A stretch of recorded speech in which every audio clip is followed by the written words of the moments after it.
believe that our birthdays present a unique opportunity that the other days do not present. And an unexamined life is not worth living.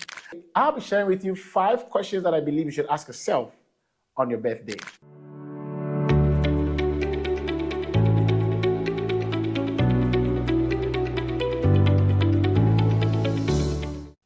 Hi there, welcome back to this channel.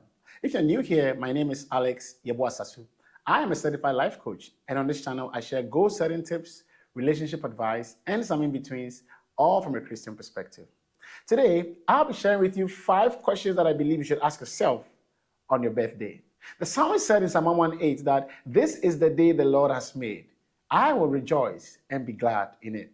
I'm very convinced that no day should be special in comparison with the others. Every day we get the chance to be alive. It's a wonderful opportunity you have been given by God to glorify Him and to love on our neighbors. However, I believe that our birthdays present a unique opportunity that the other days do not present. What I mean is, it reminds us of the fact that there was a day that we were born. And I mean, when I look around, I see a lot of people celebrating birthdays in amazing ways, which is great, like organizing parties and stuff like that. I believe it was Justin Maxwell that says that experience is not necessarily the best teacher. Evaluated experience is. Another quote that I also want to share is what someone said. I don't remember who said it. That an unexamined life is not worth living. Oftentimes, I've developed this tradition where on people's birthdays, I call them, as much as possible and have, conversations with them, ask specific questions to help them to reflect on the last 1 year. And more often than not, the feedback I get is really, really encouraging. I myself have developed this habit where every year for the past more than 10 years now, I go somewhere on my birthday for at least one full day, mostly 2 nights, somewhere far from home, right? Just to retreat, just to ask myself some questions, just to reflect on my life and plan for the next year ahead. And so I'm going to share with you 5 important questions that I ask people when I call them on their birthdays and that I ask myself on my birthday and I actually reflect on. That really, really helps me. Question number 1, what are some goals that I have been able to achieve this year?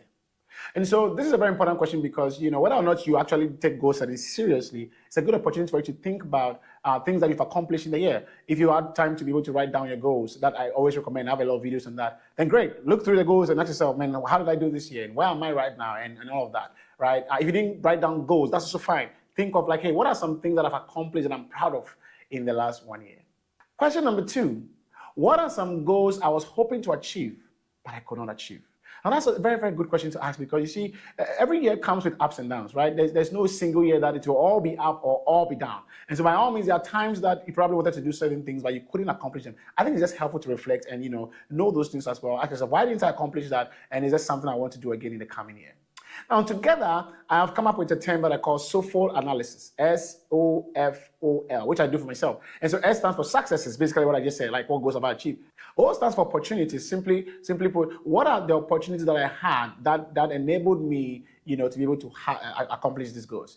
And then the F stands for failures, which is what I said earlier on with the second question. What are some things that I could not accomplish that I was hoping to accomplish? O stands for obstacles. Were there any obstacles that prevented me from accomplishing these goals? And finally, L stands for lessons. What lessons have I learned, both from my successes and my failures?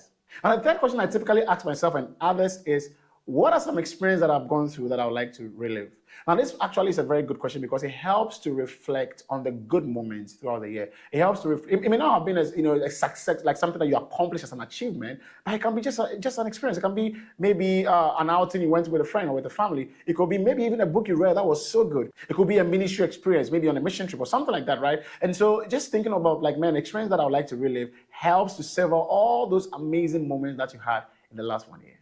Question number 4 is, what experience did I have that I wish I never had experienced or that I don't ever want to experience again? Once again, every year has its ups and downs. So this is always helpful to just reflect on those things that were not very exciting. Now, this may not necessarily be things that you couldn't accomplish, but basically just experiences that you really didn't like. I remember in 2019 on a mission trip in Kenya that I had a terrible bus accident that almost took my life. That wasn't fun, right? And it's something I didn't really want to, I don't want to relive again, and I wish I didn't go through. So once again, it's just helpful to be able to think about those moments as well. But guess what? The fact that you are still alive, the fact that you are still able to even reflect on that is actually testimony in itself. So asking those questions, sometimes it's difficult for us to even see how good God has been.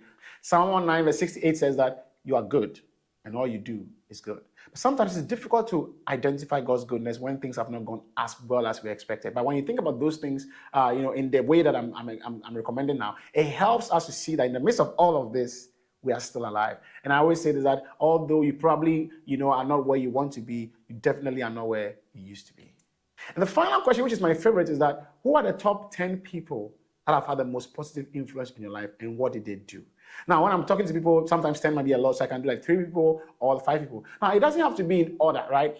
And it doesn't have to be actually people that you meet physically. It can actually be virtual people, like books you've read or podcasts you've listened to or sermons that you've watched on YouTube and stuff like that. And so what I typically do is that I take my time, not in any particular order, I write down the top 10 people that I believe, both in my physical environment and people from distance, that have really had the most positive influence on my life. So I write their names. For example, I can write, like last year, I know one of the people that actually made my list is Kerry Niehoff. He has a podcast called Kerry Niehoff Leadership Podcast, where, he actually interviews people and for them to share from a leadership standpoint. And they're just an experience. It's really wonderful. So I write his name down, Kerry Niehoff, and I write what exactly he did to influence, or how exactly he influenced my life in a positive way throughout the year, right? As much as I can, right? And what I do is that for those that I know personally, so once again, I said, it's not just people that you know, like personally, but it can be people that actually you know from a distance, who may not even know you, like Kerry Niehoff in my example. And so what I do is that for those I know personally, I typically try to write a note to them if I can, and send it to them. Or I can just send them a nice WhatsApp or like a nice message and say, hey,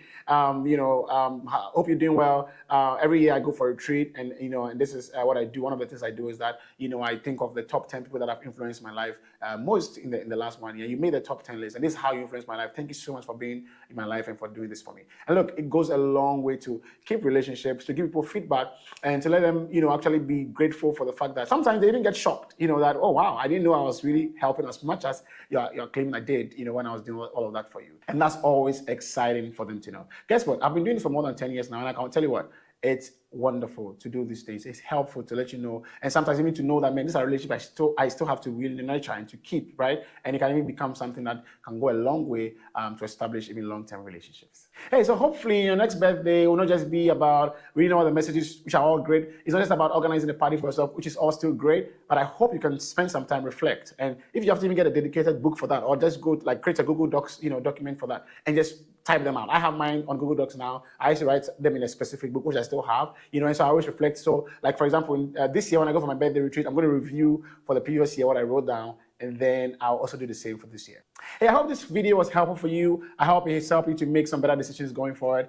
Thank you for watching up to this point, and I'll just encourage you to hit that subscribe button so you don't miss any update when I send more videos. And make sure you like this video and share with anybody that will need this. And finally, don't forget to leave a comment about what you think your favorite question of the 5 was and why. Thank you very much, and I'll see you in the next one. What a joy!